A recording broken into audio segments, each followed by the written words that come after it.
Hi అండి, ఈ వీడియోలో బ్యాక్ పార్ట్ కటింగ్ అండి. నేను ఇప్పుడు దీన్ని కొలత బ్లౌజ్ డబుల్ ఫోల్డింగ్ మీద పట్టుకొని నడుము దగ్గర మార్కింగ్ అయితే పెట్టుకున్నాను. 1 ఇంచ్ డాట్కి 2 ఇంచ్ ఖర్చులకి తీసుకున్నాను. ఇది చెస్ట్ లూజ్ అండి, మీకు కొలత చూపించేది. చెస్ట్ లూజ్ 32 ఇంచులు అయితే వచ్చింది. హైట్ బ్లౌజు ఎంతైతే ఉందో అంతకంటే ఒక ½ ఇంచు కస్టమర్ హైట్ పెంచమన్నారు. హైట్ పెంచి మార్కింగ్ పెట్టాను.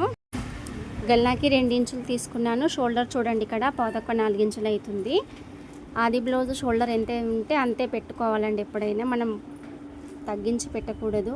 చంక 6 ఇంచులు తీసుకొని డబ్బా షేప్ డ్రా చేసి అందులో 1.5 ఇంచుకి రౌండ్ షేప్ అయితే చేశాను. ఈ రౌండ్ షేప్ చేసిన తర్వాత మనం ఈ బ్యాక్ పార్ట్లో ఉన్న చంక రౌండ్ కొలుచుకోవాలి. షోల్డర్ దగ్గర ఖర్చు వదిలిపెట్టి చంక రౌండ్ కొలుచుకొని చంక నుండి నడుము వరకు స్ట్రేట్గా లైన్ డ్రా చేయాలి. ఇక్కడ గల్లకు కూడా ఆది బ్లౌజ్ ఎంతైతే ఉందో అంతే మార్కింగ్ చేయాలి.